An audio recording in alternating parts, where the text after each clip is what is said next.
Fast Money special, the new American investor. Our next guest was an early investor in Twitter, Uber, Facebook, and Venmo. Now looking at new opportunities out there and how the internet has changed how we invest also. Gary Vaynerchuk is the CEO of VaynerMedia. He joins us now. Gary, great to have you with us. You were early in on a lot of the social media companies that have really changed how we view the world. How do you think what we've seen with the Reddit rebellion, how has that changed how we invest, do you think? Well, I think, you're seeing the maturity of the internet itself. I think people are incredibly naive to how early we are in all of this. I look at all of us as cavemen and women in the digital age. I mean, when you think about VR, when you think about what's going on the blockchain. So I think it changes because people are realizing the power of communities forming have an ability to focus and impact, and we have to adjust to that. So in terms of Wall Street institutions saying that this is an anomalous situation, this is a weird phenomenon, it probably won't happen again. What do you say to them?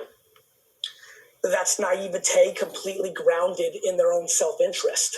And I think a lot of time ostriches get hurt. And so I think that it is not an enigma and not an anomaly. And even though on paper it looks like it was frauded because of where those stocks are today, what that does is it leads to alternative investments, and people are looking at different plays right now. When you look at what's going on with obviously Bitcoin and Ethereum, but when you look at what's going on with NFTs or sports cards or many other areas, there's always a counter reaction, and the internet brings people together, and the masses have a lot of power.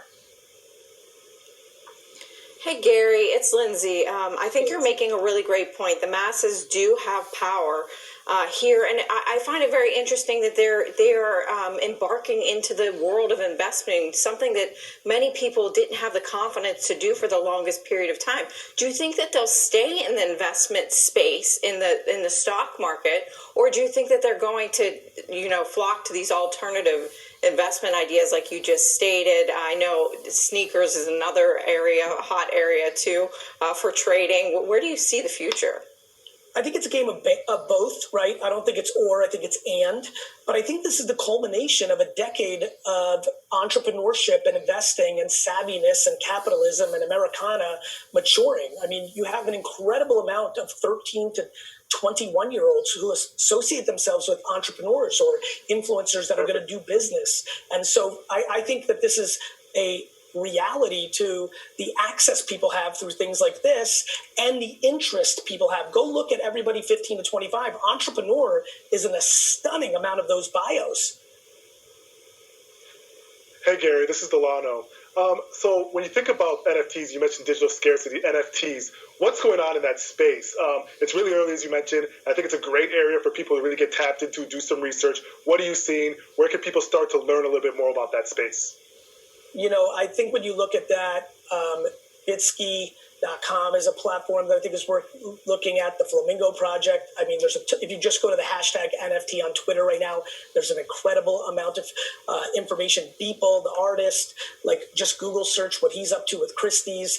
This is, for me personally, this may be the space that is the manifestation of my life. Supply and demand, scarcity, trading, IP. If you want to talk about something to pay attention to, the IP wars for NFT rights are going to be remarkably interesting. And just the fact that we're living in a digital world. What's a blue check verification worth to a lot of people in the world today? Unfortunately or fortunately, depending on how you want to look at it, quite a bit. And I think with the rise of VR, you could really start to understand why these NFTs have a real shot. And I think that NFT is going to be something coming out of a lot of people's mouths on this program over the next half decade. Just quickly, Gary, we've got under a minute, but I'm curious, you mentioned trading cards. Do you have one in particular that you take pride in? To try to bring value to everybody, for me, it's probably a Frank Thomas 1990 Leaf because that was my favorite card as a kid, or a Joe Namath rookie. But Jordan, LeBron, and Kobe. Wow. Messi, and Mbappe. Those five are just fire. We'll have to see him next time you're on. Gary, great to see you. Thanks so much for your time. Gary Vaynerchuk, Vaynerchuk Media. Tim Seymour, just quickly.